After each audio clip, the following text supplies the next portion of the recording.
2 সপ্তাহের জন্য যুদ্ধবিরতিতে সম্মত ইরান যুক্তরাষ্ট্র। হরমুজ প্রণালী দিয়ে যাতায়াতের অনুমতি তেহরানের। শুক্রবার থেকে ইসলামাবাদের শান্তি আলোচনা।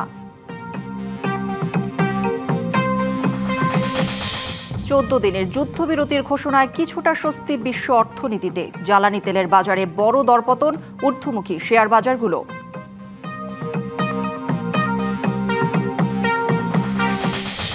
তেলের পাম্পের দীর্ঘ সারি এখনও আগের মতোই। কোথাও জ্বালানি মিললেও অধিকাংশতেই নেই সাইনবোর্ড। ভোগান্তি কমার লক্ষণ নেই।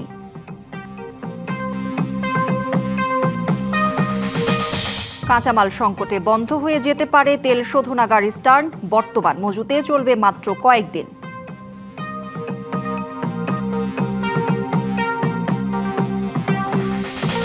দুই দিনের সফরে দিল্লিতে পররাষ্ট্রমন্ত্রী খলিলুর রহমান। মরিশাস যাওয়ার আগে বৈঠক করবেন ভারতের গুরুত্বপূর্ণ ব্যক্তিদের সাথে।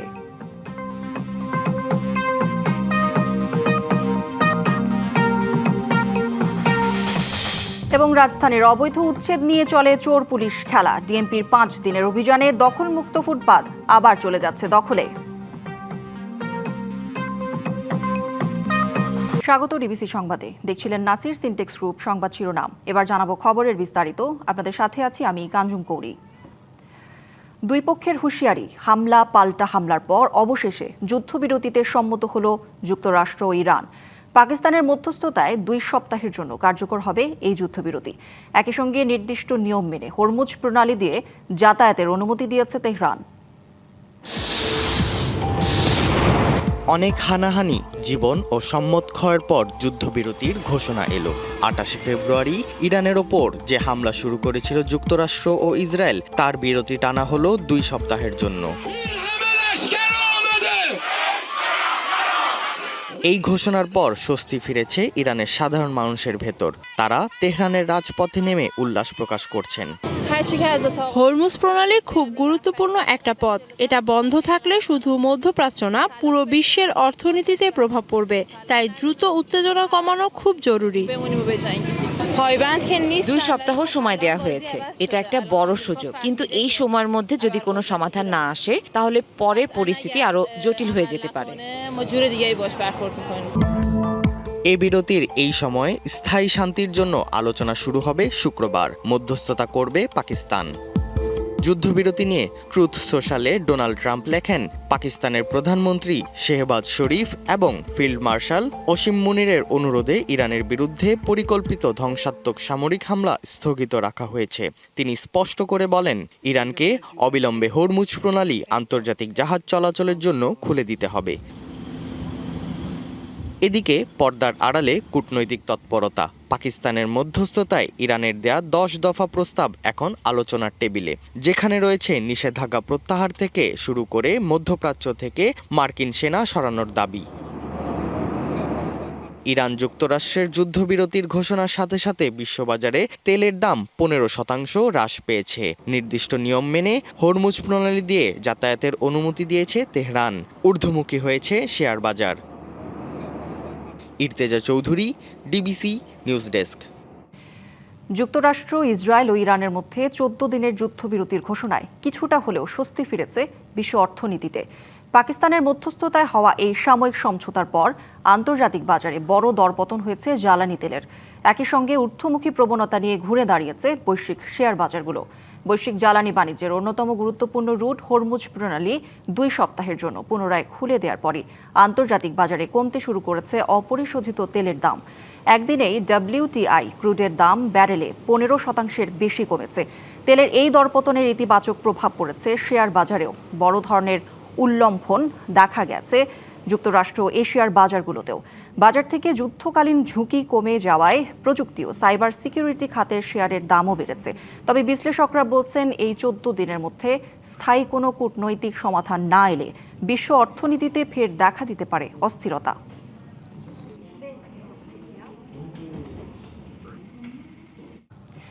গত 28 ফেব্রুয়ারি শুরু হওয়া অপারেশন এপিক ফিউরি এবং এর পাল্টা জবাবে কার্যত ধ্বংসস্তূপে পরিণত হয়েছে ইরান, লেবানন আর ইসরায়েলের বিস্তীর্ণ অঞ্চল। এই সংঘাতে খেসারত দিতে হয়েছে খোদ যুক্তরাষ্ট্রকেও। যুদ্ধের ছোবল থেকে রক্ষা পায়নি সৌদি আরব, সংযুক্ত আরব আমিরাত ও বাহরাইনের মতো মধ্যপ্রাচ্যে থাকা যুক্তরাষ্ট্রের মিত্র দেশগুলো। মধ্যপ্রাচ্য জুড়ে ধ্বংসযজ্ঞের চিত্র শিউরে ওঠার মতো। সংঘাতে সবচেয়ে বেশি মানবিক ও সামরিক ক্ষয়ক্ষতির শিকার হয়েছে ইরান ও লেবানন। ইরানের সর্বোচ্চ নেতার প্রাণহানি সহ কয়েক হাজার সামরিক বেসামরিক মানুষের মৃত্যু হয়েছে। ধ্বংস হয়েছে 13,000-এর বেশি স্থাপনা। অন্যদিকে ইসরায়েলি বিমান হামলায় লেবাননের বৈরুত সহ বিস্তীর্ণ এলাকা ধ্বংসস্তূপে পরিণত হয়েছে। বাস্তুচ্যুত হয়েছেন 10 লাখের বেশি মানুষ। ইসরায়েলকেও সামলাতে হয়েছে হাজার হাজার রকেট ও ড্রোন হামলা, বাজাতে হয়েছে রেকর্ড সংখ্যক এয়ার রেইড অ্যালার্ট, ঘটেছে প্রাণহানি। এমনকি মধ্যপ্রাচ্যে থাকা যুক্তরাষ্ট্রের অন্তত 17টি সামরিক ঘাঁটিতে হামলা হয়েছে। ধ্বংস হয়েছে বেশ কয়েকটি মার্কিন যুদ্ধবিমান। শুধু সরাসরি যুদ্ধে অংশ নেওয়া দেশগুলোই নয়, ইরানের পাল্টা ড্রোন ও মিসাইল হামলার লক্ষ্যবস্তু হয়েছে সৌদি আরব, ইউএই এবং বাহরাইন। আবুধাবির পেট্রোকেমিক্যাল প্লান্ট, বাহরাইনের বাপকো এনার্জিস এবং সৌদি আরামকো রিফাইনারিতে ভয়াবহ হামলা বিশ্ব জ্বালানি বাজারকে চরম সংকটে ফেলেছে। হরমুজ প্রণালী কার্যত অচল হয়ে পড়ায় বাধাগ্রস্ত হয়েছে বিশ্বের প্রায় 20% সামুদ্রিক তেল সরবরাহ। মধ্যপ্রাচ্যে যে আগুনের সূত্রপাত হয়েছিল 14 দিনের যুদ্ধবিরতিতে, তা সাময়িক শান্ত হলেও পুরোপুরি নেভেনি। পরাশক্তিগুলোর এই ভূরাজনৈতিক দ্বন্দ্বে একদিকে যেমন ইরান, লেবানন ও ইসরায়েলে ঘটেছে চরম মানবিক বিপর্যয়, অন্যদিকে উপসাগরীয় অঞ্চলে হামলায় তৈরি হয়েছে বৈশ্বিক অর্থনৈতিক মন্দা। জয় রায়, ডিবিসি নিউজ ডেস্ক। ইরান যুক্তরাষ্ট্রের 2 সপ্তাহের যুদ্ধবিরতি ঘোষণা আসলেও রাজধানীর তেলের পাম্পগুলোর চিত্র এখনো বদলায়নি। আগের মতোই দীর্ঘ লাইন মোটরসাইকেল ও ব্যক্তিগত সহ অন্যান্য যানবাহনের। এদিকে হরমুজ প্রণালী ব্যবহারের করা গেলেও দেশে জ্বালানি সংকট কবে নাগাদ স্বাভাবিক হবে তা নিয়ে এখনও শঙ্কা আর অনিশ্চয়তায় রয়েছে তেল গ্রাহকদের মাঝে। ঘন্টার পর ঘন্টা লাইনে দাঁড়িয়ে থেকে অপেক্ষা শুধু তেলের জন্যই। এতে যেমন অপচয় হচ্ছে সময়, তেমনি কর্মক্ষেত্রেও প্রভাব পড়ছে ব্যাপক। এরপরও প্রত্যাশা করছেন দ্রুত সংকট নিরসন করে স্বাভাবিক পরিবেশ তৈরি করবে সরকার। আর এই যুদ্ধের কারণে যে কৃত্রিম সংকট তৈরি করা হয়েছে তা সরকারের কঠোরভাবে হস্তক্ষেপ নেওয়া প্রয়োজন বলে মনে করেন কেউ কেউ।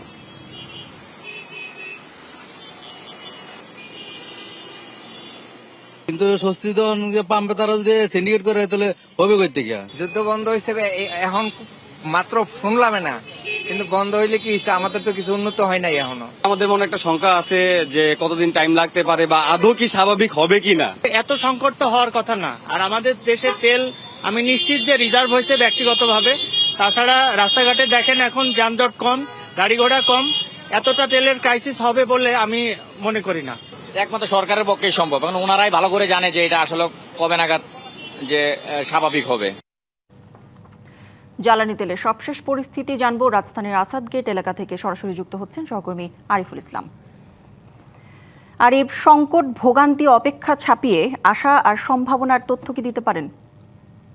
আশা আর সম্ভাবনা যে প্রশ্নটি করেছেন সেটা আসলে কবে নাগাদ বাস্তবায়ন হবে বা পরিস্থিতি স্বাভাবিক হতে কতদিন সময় লাগবে সেটা নিয়ে কিন্তু একটা বলা যায় যে মানুষের মধ্যে একটা শঙ্কা বিরাজ করছে। সেটা সকাল থেকেই যারা তেল নিতে এসেছেন এই তেলের পাম্পগুলোতে গ্রাহকরা, তাদের মুখ থেকে আমরা আসলে সকাল থেকে জানার চেষ্টা করেছিলাম। এর পাশাপাশি আমি যদি যে জায়গাটিতে আছি এখানে হচ্ছে Asad gate Talukdar filling station, যেটা হচ্ছে আপনি দেখতে পাচ্ছেন যে এখন তেল দেয়া বন্ধ রয়েছে, তেল নেই বিধায়।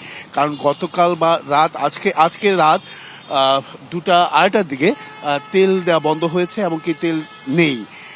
তারপর থেকে কিন্তু আর তেল দেওয়া হচ্ছে না। এখন অবধি যারা আছেন অপেক্ষাকৃত তারা কিন্তু গতকাল রাত 11টায় সিরিয়াল ধরে আসলে এসেছেন। বিশেষ করে আমি যদি এইখান থেকে তেলের পাম্পের এই জায়গাটা থেকে আমি যদি লাইনটা দেখাই, সেটা হচ্ছে জিয়া উদ্যান পার হয়ে খামারবাড়ি পর্যন্ত কিন্তু এই লাইনটি সারিবদ্ধভাবে এই গাড়িগুলো অবস্থান করছে। সেই বিষয়টা আমি একটু বলতে চাই। আপনি কখন এসেছেন একটু বলবেন? সকাল 11টা আসছি। সকালে? জি, আমি গতকালকে সকালে 11টা খামার বাড়িতে সিরিয়াল লাগাইছি। এখানে রাত্র 2টা-2:30 বাজে এখানে পৌঁছাইছি। আর সে বলছি তেল নাই, এই পর্যন্ত এখানে ওয়েট করতেছি। গাড়ির তেল নাই, কোথায় ঘুরবো কি করবো মানে নিশ্চয়তার কোনো পেতেছি না। প্রত্যেকটা পাম্পে একই অবস্থা। আজকে তো যুদ্ধবিরতি ঘোষণা হয়েছে 2 সপ্তাহের জন্য, সেটা কি আসলে পরিস্থিতি স্বাভাবিক হতে কি সময় লাগবে? এখন এইটা একমাত্র সরকারের উপরে নির্ভরশীল করবে। সরকার যদি এটা ভালোভাবে দেখে তাহলে আমাদের এটা অনেকটা সুবিধা হয়। আমাদের প্রচুর কষ্ট হইতেছে এটা নিয়ে। এখানে আরো অনেকে আছেন করে যদি আমি বলতে চাই যে আপনি দূর থেকে এসেছেন, কক্সবাজার থেকে আসার পথে আসলে কিভাবে? আমি 1500 টাকা দিয়ে 5 লিটার তেল ভরে এসেছি। যেখানে 1 লিটার তেলের দাম হচ্ছে 130 টাকা, সেখানে আমি 5 লিটার তেল ভরতে আমার 1500 টাকা লেগে গেছে। আর শুধু আমাদের কষ্ট না, যারা মনে করেন যে রাইড শেয়ার করে বা পাঠাও রাইডার, তাদেরও সেম কষ্ট। তারা যেরকম আগে একটা মানুষ কতক্ষণ ধরে এখানে অপেক্ষা করছেন? আমি সকাল 6টা থেকে এখানে অপেক্ষা করতেছি। আবার যারা মনে করেন যে কর্মজীবী মানুষ, যারা মনে করেন যে আসলে বিষয়টা তিনি যেটা আসলে বলতে চাচ্ছিলেন যে কর্মজীবী যারা আছেন তারা অর্ধেক সময়টাই ব্যয় করছেন এই রাস্তায়, এবং কি তাদের কর্মক্ষেত্রেও কিন্তু ব্যাপক হারে একটি ব্যাপকতা দেখা দিয়েছে, কর্মক্ষেত্রে ঘাটতি দেখা দিয়েছে। সবকিছু মিলে বলা যায় যে আসলে সাধারণ মানুষের ভোগান্তি শেষ হবে কবে নাগাদ সেই বিষয়টা কিন্তু এখনো নিশ্চিত নয়, তবে আশা করছেন দ্রুত সমস্যার সমাধানে সরকার পদক্ষেপ নেবে। তো এই ছিল আসলে এখান থেকে সব শেষ করি। আরিফ, ধন্যবাদ আপনাকে। কাঁচামালের সংকটে যে কোনো সময় বন্ধ হয়ে যেতে পারে রাষ্ট্রায়ত্ত একমাত্র তেল পরিশোধনাগার ইস্টার্ন রিফাইনারি লিমিটেড। বর্তমানে যে পরিমাণ মজুত ও পাইপলাইনে তেল রয়েছে তা দিয়ে উৎপাদন চালু রাখা সম্ভব হবে মাত্র কয়েকদিন। বিপিসি কর্মকর্তারা জানান, ইস্টার্ন রিফাইনারি যাতে বন্ধ না হয় সেজন্য সরকারের পক্ষ থেকে জরুরি ভিত্তিতে তেল আমদানির চেষ্টা চলছে। দেশে বছরের জ্বালানি তেলের চাহিদা প্রায় ৭২ লাখ টন।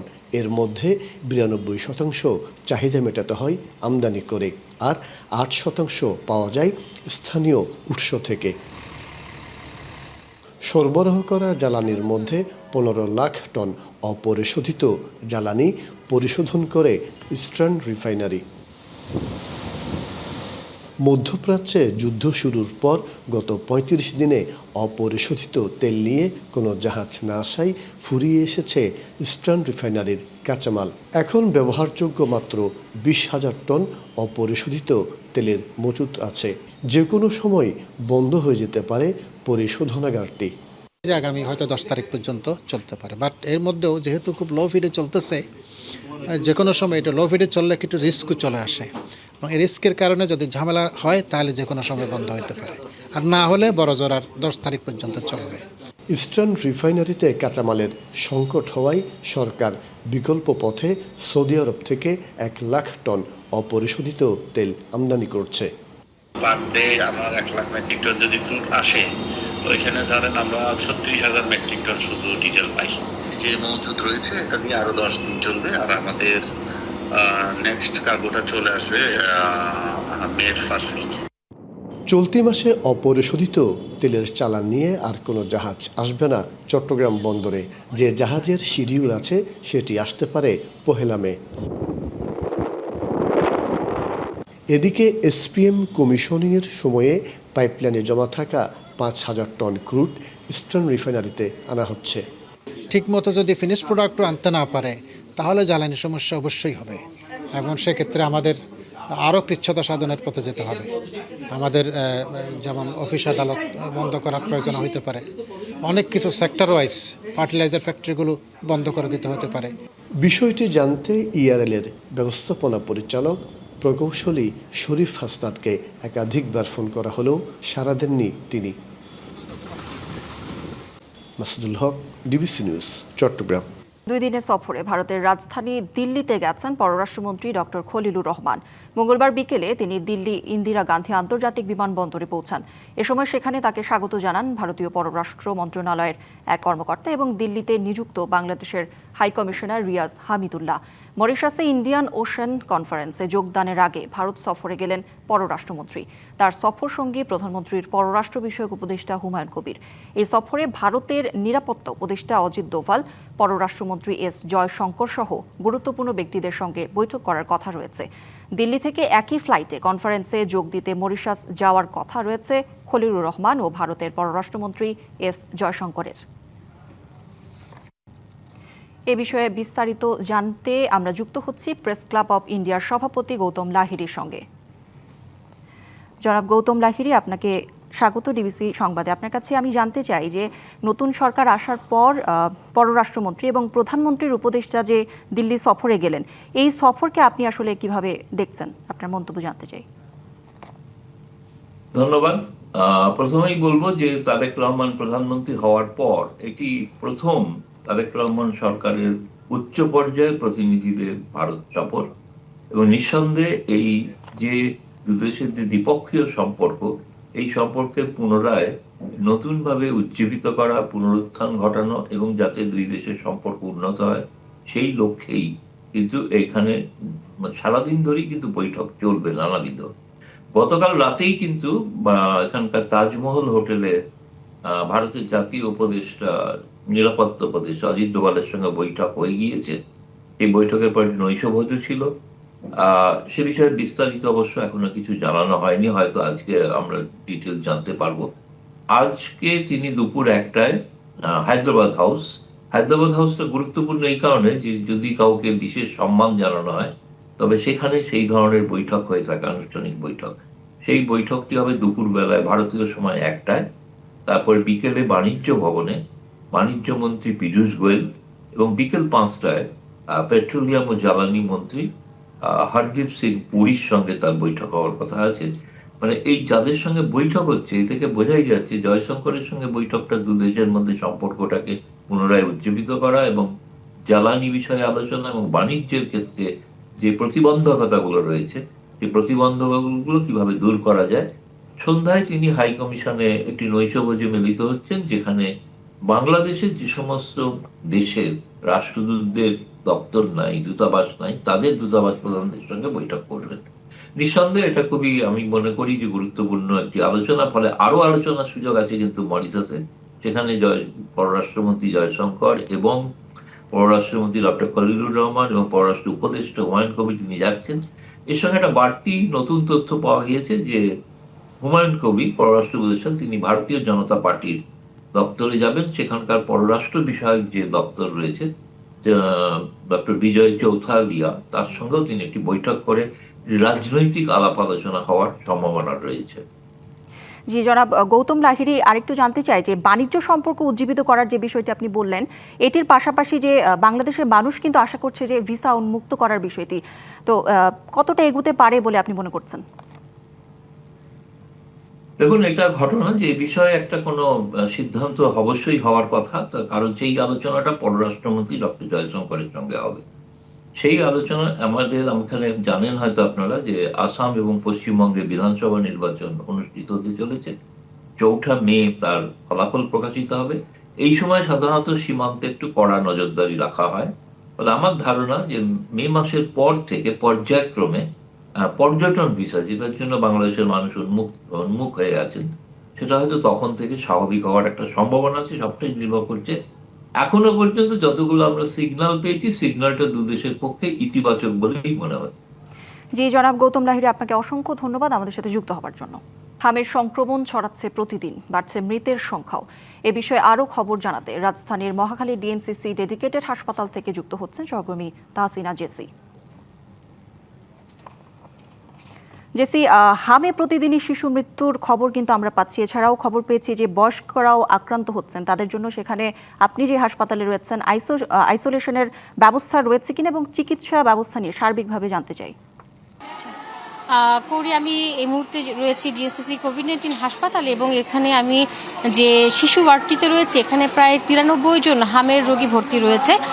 আপনাদেরকে একটু দেখাতে চাই, এই ওয়ার্ডটিতে বেশিরভাগ শিশুই আমরা দেখতে পাচ্ছি যে 1 বছরের নিচে।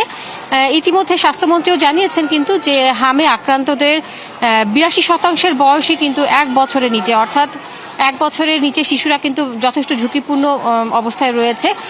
আসলে হামের পরিস্থিতিটা কিন্তু জানুয়ারি মাস থেকে কিন্তু আসলে দেশের বিভিন্ন স্থানে শিশুরা হামে আক্রান্ত হতে শুরু করে এবং ঈদের পর অর্থাৎ মার্চ মাসের পর তা আসলে ব্যাপক আকার ধারণ করে এবং দেশের বিভিন্ন স্থান থেকে এখন রাজধানীতে প্রচুর রোগী আসছেন এবং এই হাসপাতালে আমরা অনেক রোগীর সাথে কথা বলেছি যারা আসলে জেলা হাসপাতাল বা উপজেলা হাসপাতালে সঠিক চিকিৎসা না পেয়ে তারা সুচিকিৎসার আশায় এখানে এসেছেন। কারণ হাম আসলে একটি ছোঁয়াচে রোগ এবং শ্বাসতন্ত্রের রোগ, কাজেই এখানে এই হামের সাথে সাথে কিন্তু শিশুরা নিউমোনিয়াতে আক্রান্ত হয়ে থাকে এবং যেহেতু শ্বাসতন্ত্রের রোগ সেহেতু তাদের অনেক ক্ষেত্রে আইসিইউ প্রয়োজন হয়, অক্সিজেনের প্রয়োজন হয়, যেটি আসলে হয়তো উপজেলা লেভেলে কিংবা জেলা লেভেলে সেই সুচিকিৎসাটা তারা পান না বলে তারা ঢাকায় চলে আসেন। আমরা ডিএনসিসি কোভিড-19 হাসপাতালে রয়েছি এবং আমরা গত কয়েকদিন আগে আমরা অন্যান্য হাসপাতালেও দেখেছি যে সংক্রামক ব্যাধি হাসপাতালে রোগীর এত চাপ দেখেছি যে সেখানে কিন্তু হাসপাতালে করিডোর, মেঝে, এমনকি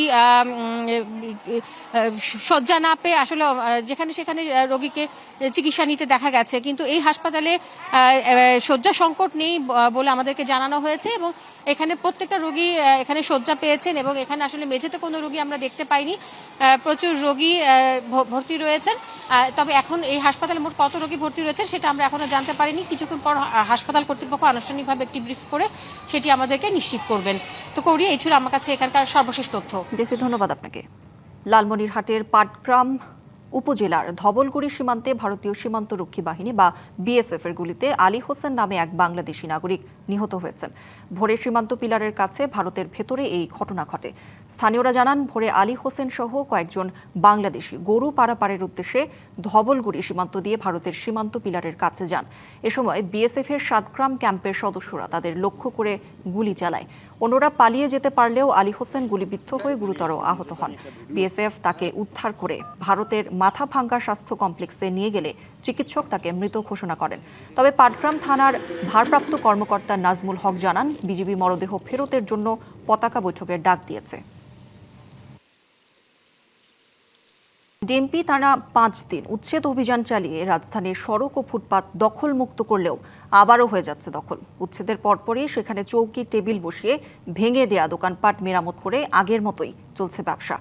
পুলিশ বলছে, পুরোপুরি দখলমুক্ত করতে আবারও মাঠে নামবে ডিএমপি। আর সিটি কর্পোরেশন বলছে, টিকিট কাউন্টার সহ এখনও যেসব অবৈধ স্থাপনা রয়েছে সেগুলো সরাতে নির্দেশ দেওয়া হয়েছে। রাজধানীর গুরুত্বপূর্ণ সড়ক ও ফুটপাত দখলমুক্ত করতে 1 এপ্রিল থেকে টানা 5 দিন অভিযান চালায় ডিএমপির ট্রাফিক বিভাগ। লক্ষ্য ছিল হকার ও অবৈধ দখলদার সরিয়ে পথচারীর জন্য ফুটপাত উন্মুক্ত করা। কিন্তু অভিযান শেষ হতে না হতেই পুরনো চিত্রে বেশিরভাগ সড়ক ও ফুটপাত। সরেজমিনে দেখা যায়, একদিকে চলছে উচ্ছেদ, অন্যদিকে দখল নিচ্ছেন হকাররা। ভেঙে দেয়া দোকান মেরামত করে আবার বসছে ব্যবসা। New market, Gulistan, Moghbazar, Bangla motor, Dhaka medical, Farmgate সহ রাজধানীর বিভিন্ন এলাকা ঘুরে একই চিত্র দেখা গেছে। তবে কিছু জায়গায় দখলমুক্ত রয়েছে ফুটপাত। ফুটপাতের উপর দোকানপাটের কারণে আমাদের সাধারণ জনগণের চলাফেরা করতে সমস্যার সম্মুখীন হতে হচ্ছে। ফুটপাত দখলমুক্ত থাকলে ভালো, পরিবেশ ভালো হয়, ক্লিন থাকে। দখলমুক্ত হওয়াটা খুবই জরুরি, খুবই দরকার, না হলে দেখা গেছে আরও সমস্যা হইতে পারে। ক্লিয়ার করে দিয়ে গেল, এর 1 ঘন্টা পরে দেখা গেল আবার সেই আগের মতো আস্তে আস্তে ওই যে কিছু চৌকি নিয়ে গেছে ওইগুলো আবার মেরামত শুরু করছে, যার যার পজিশন আবার দখল করছে। এখানে অবৈধ স্থাপনা উচ্ছেদের পর থেকে আমরা এখন আগে থেকে অনেক বেশি স্বস্তিতে আছি। ঢাকা মেডিকেল কলেজ হাসপাতাল এলাকার চিত্র ভয়াবহ। সেখানে ফুটপাত ও সড়ক দখল করে আছে শত শত দোকান। দোকানীদের দাবি, বিকল্প ব্যবস্থা ছাড়া উচ্ছেদ করা হলে হুমকিতে পড়বে তাদের জীবিকা। 18 থেকে 20 বছর ধরে আমি এটা করতেছি, শিখছি, এটা অন্য কি করব আমি। যারা ফুটপাতে দোকানদারি করে রে দেশের নাগরিক ন।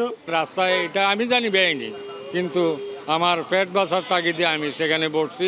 হকার উচ্ছেদ করতে হলে সরকার হকারদের পুনর্বাসন দেওয়া হবে। হোক, আপনি আগে বিকল্পটা ব্যবস্থা করেন, তারপর তাকে উচ্ছেদ করেন। ডিএমপি জানায়, 1 সপ্তাহ আর উচ্ছেদ অভিযান চালানো হবে না। আগের উচ্ছেদ করা স্থানগুলোই ধরে রাখার চেষ্টা করা হবে। 5 দিনের অভিযানে 405টি মামলা দেওয়া হয়েছে এবং 96 জনকে বিভিন্ন মেয়াদে সাজা প্রদান করা হয়েছে। আবার প্রয়োজন হলে এই অভিযান পরিচালনা করা হবে। ঢাকার 2 সিটি কর্পোরেশনের প্রশাসক বলছেন, চলাচল স্বাভাবিক রাখতে করণীয় সব উদ্যোগ নেওয়া হয়েছে। হকার ভাই যারা আছেন তারাও যাতে আমাদেরকে যদি সহযোগিতা না করেন, আমরা তো বলছি যে তাদের জন্য আমরা বিকল্প ব্যবস্থা যেটা করতে চাই, হলিডে মার্কেট করতে চাই। বিকেলে 5টা থেকে রাত্র 10টা 11টা পর্যন্ত আমরা নৈশকালীন মার্কেট করতে চাই। ফুটপাত এটা উচ্ছেদ করতেই হবে, কারণ হলো জনগণের কাছে কিছু কমিটমেন্ট আছে। আন্তঃজেলা বাস সার্ভিসের কিছু জায়গায় দেখবেন আপনার, যেগুলো নাইট কোচ বলে, সেখানে কিছু রাস্তা কিছু কাউন্টার আছে। এর মধ্যে কিন্তু অনেকগুলো কাউন্টার আমরা নোটিশ দিয়ে উঠিয়েও দিয়েছি। সিটি সার্ভিস যেগুলি, সেগুলো আপনি ঠিকই বলেছেন, কিছু কিছু জায়গায় আছে, তাদের সাথে একই দিনই কিন্তু আমরা কথা বলেছি। সংশ্লিষ্টরা বলছেন, অভিযান নয়, স্থায়ী পুনর্বাসনই হতে পারে এই সমস্যার দীর্ঘমেয়াদী সমাধান। আঞ্জাম খালেক, ডিবিসি নিউজ, ঢাকা। প্রায় 3,34,000 মানুষের একমাত্র ভরসাস্থল টেকনাফ উপজেলা স্বাস্থ্য কমপ্লেক্স। প্রতিনিয়ত রোগীদের অবজ্ঞা ও অবহেলার মধ্য দিয়ে চলছে এখানকার জরুরি বিভাগের কার্যক্রম। চিকিৎসকদের স্বেচ্ছাচারিতায় ঘণ্টার পর ঘণ্টা বসে থাকতে হয় রোগীদের। চিকিৎসকদের অবহেলার বিষয়টি খতিয়ে দেখে ব্যবস্থা নেওয়ার আশ্বাস বিভাগীয় স্বাস্থ্য পরিচালকের। চিকিৎসকের অপেক্ষায় রোগী, কয়েকজনের অবস্থা আশঙ্কাজনক, কিন্তু জরুরি বিভাগে নেই কোনো চিকিৎসক। এমন চিত্র টেকনাফ উপজেলা স্বাস্থ্য কমপ্লেক্সের প্রতিদিনকার। টেকনাফ পৌরসভার ২ নম্বর ওয়ার্ডের নূরজাহান শ্বাসকষ্ট নিয়ে ১ ঘণ্টারও বেশি সময় ধরে জরুরি বিভাগে চিকিৎসকের অপেক্ষায়। ১ ঘণ্টা পর নূরজাহানকে প্রাথমিক চিকিৎসা না দিয়েই পাঠিয়ে দেন কক্সবাজার সদর হাসপাতালে। শ্বাস নিঃশ্বাসের সমস্যা, আর মানে ব্লাডের সমস্যা, আর হচ্ছে গিয়ে আপনার লাংসেরও সমস্যা আছে। জরুরি বিভাগে ডিউটি ডক্টর যে থাকে উনি নাই। অভিযোগ রয়েছে জরুরি বিভাগে কর্তব্যরত চিকিৎসক নিজ দায়িত্ব রেখে অন্য দায়িত্ব পালন করতে যাওয়ায় এই পরিস্থিতির মুখোমুখি হতে হয় রোগী ও স্বজনদের। একজন ডাক্তার দিয়ে কোনো এমার্জেন্সিতে এরকম কোনো কাজ আমার দ্বারা যদি একসাথে যদি ২-৪-৫টা যদি রোগী আসে তাহলে তো এটা হিমশিম খেয়ে যাবে, খুবই সিরিয়াসলি আসবে। আর আসিয়া ডাক্তার আসিল তো ডাক্তারের চিকিৎসা কথা হয়ে হাইরা চিকিৎসা মানে অক্সিজেন লাগাই দিব ডাক্তার করে কাজে। এসব অভিযোগ নিয়ে জরুরি বিভাগে কর্তব্যরত চিকিৎসকের সাথে কথা বলতে গেলে সাংবাদিকদের পড়তে হয় বাধার মুখে। রোগীরা অভিযোগ করছে যে আপনাকে জরুরি বিভাগে পাচ্ছে না। আমি এখানে আছি, আপনি বের হন। আমি বিসিএস ক্যাডার অফিসার। আপনি বের হতে কারে বলতেছেন? আপনি বের হতে কারে বলতেছেন? ওইখানে রোগীরা কষ্ট পাচ্ছে, চিকিৎসা না পেয়ে আপনাকে রাউন্ড দিতে আসছেন। চিকিৎসক সংকট, জরুরি বিভাগে সেবা না পাওয়ার বিষয়গুলো নিয়ে দ্রুত ব্যবস্থা নেওয়ার কথা জানালেন বিভাগীয় স্বাস্থ্য পরিচালক। ইনডোরের নর্মাল হচ্ছে বিকাল এবং রাত্রের রাউন্ড যেগুলো হয় এবং ইনডোরের রোগীর কোনো সমস্যা এটা ইউমোরাই ওই দায়িত্বটা পালন করেন। তারপরও যদি নিচে রোগী জমে যায় তো এগুলো এসে দেখে দিতে হবে। রাউন্ড একবার যে শেষ আমি নির্দেশনা দিয়ে দিচ্ছি ওনাদের। মর্নিং রাউন্ড দেন আরমো সাহেব, যদি আরমো পোস্টেড থাকে আমি নলেজ নিচ্ছি, আমি ওখানে এসি প্রসাবের সাথে কথা বলে আমি দেখতেছি বিষয়টা। আচ্ছা আমি জানছি, অসুবিধা নেই, আমি দেখতেছি। মুমূর্ষু রোগী রেখে কর্তব্যরত চিকিৎসকের স্বেচ্ছাচারিতা বন্ধ না হলে যে কোনো সময় ঘটতে পারে মর্মান্তিক ঘটনা, এমন আশঙ্কা রোগী ও স্বজনদের। DBC news desk. নিউ ইয়র্কের আপস্টেট অঞ্চলে সড়ক দুর্ঘটনায় বাবা ছেলে সদস্য সহ মোট ৪ জনের মৃত্যুতে পুরো প্রবাসী বাংলাদেশি কমিউনিটিতে নেমে এসেছে গভীর শোকের ছায়া। কলম্বিয়া কাউন্টির ক্লেভারাক এলাকার মহাসড়ককে ভ্যান ওয়াক লেনের কাছে লাউডনভিলের বাসিন্দা নাজমুল মোহাম্মদ রুবেল গাড়ি চালিয়ে নিউ ইয়র্ক সিটি থেকে আপস্টেট যাচ্ছিলেন। তার সঙ্গে ছিলেন বাবা মোহাম্মদ হিরামন ও রুবেলের বন্ধু ফাহিম। গাড়িটির সঙ্গে বিপরীত দিক থেকে আসা একটি টয়োটা গাড়ির সাথে মুখোমুখি সংঘর্ষ হয়। ঘটনাস্থলেই প্রাণ হারান ওই ৩ জন সহ অপর গাড়ির ৬২ বছর বয়সী যাত্রী জুলিয়া রিচি।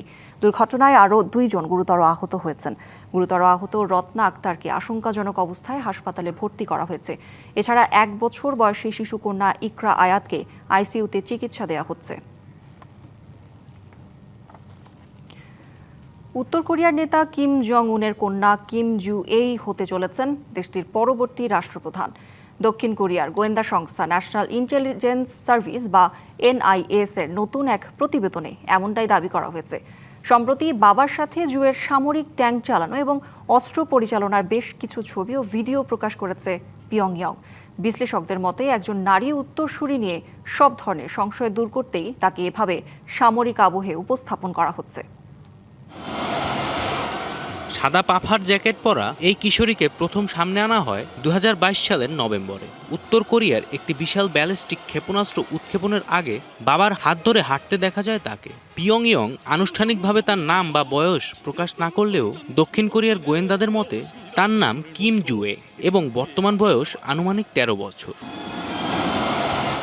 প্রথম উপস্থিতির পর থেকেই উত্তর কোরিয়ার রাজনৈতিক ও সামরিক অঙ্গনে নিয়মিত মুখ হয়ে ওঠেন জুয়ে। বাবার পাশে বসে সামরিক কুচকাওয়াজ উপভোগ, হাইপারসনিক ব্যালিস্টিক মিসাইল পরীক্ষা পরিদর্শন থেকে শুরু করে নৌবাহিনীর কমান্ড পরিদর্শনেও দেখা যায় তাকে। শুধু দেশের ভেতরেই নয়, আন্তর্জাতিক পরিমণ্ডলেও তাকে পরিচিত করার কাজ শুরু করেছেন কিম জং উন। রুশ রাষ্ট্রদূতের সাথে সাক্ষাৎ কিংবা বাবার সাথে চীন সফর, সব জায়গাতেই এই কিশোরীর সরব উপস্থিতি প্রমাণ করে তাকে ভবিষ্যতের জন্য প্রস্তুত করা হচ্ছে। তবে সম্প্রতি তাকে সম্পূর্ণ নতুন রূপে দেখা গেছে। 2026 সালের শুরুর দিকে নতুন স্নাইপার রাইফেল হাতে গুলি ছুটতে এবং সর্বশেষ বাবার সাথে একটি নতুন মডেলের সামরিক ট্যাঙ্ক চালাতে দেখা গেছে জুয়েকে। এছাড়া বিভিন্ন আবাসন প্রকল্পের উদ্বোধনে সাধারণ মানুষের সাথে মেলামেশার দৃশ্যও রাষ্ট্রীয় টিভিতে ঘটা করে প্রচার করা হয়। দক্ষিণ কোরিয়ার গোয়েন্দা সংস্থা NIS দেশটির আইন প্রণেতাদের জানিয়েছে এটি কোনো সাধারণ অনুমান নয়, বরং নির্ভরযোগ্য গোয়েন্দা তথ্যের ভিত্তিতেই তারা নিশ্চিত যে জুয়েকে উত্তরসূরি হিসেবে নির্বাচন করা হয়েছে। কিম জং উন যেভাবে তার বাবার উত্তরসূরি হওয়ার আগে সামরিক মহড়াগুলোতে অংশ নিতেন, ঠিক একই কায়দায় জুয়ে এর সামরিক দক্ষতা তুলে ধরে নারী শাসক মেনে নেয়ার বিষয়ে দেশের অভ্যন্তরীণ দ্বিধা দূর করার চেষ্টা করছে উত্তর কোরিয়া। চতুর্থ প্রজন্মের নেতা হিসেবে এই কিশোরী কবে নাগাদ পুরোপুরি ক্ষমতা গ্রহণ করবেন তা এখনও স্পষ্ট নয়। তবে কিমের ছায়াসঙ্গী হিসেবে তার এই উত্থান বিশ্ব রাজনীতিতে এক নতুন আলোচনার জন্ম দিয়েছে। জয় রায়, ডিবিসি নিউজ ডেস্ক। সংবাদে এই ছিল এখনকার মতো। ডিবিসি নিউজের সংবাদগুলো পড়তে ভিজিট করুন dbcnews.tv আর ভিজিট করুন ডিবিসির ফেসবুক পেজ এবং ইউটিউব চ্যানেল। ডিবিসির সঙ্গেই থাকুন।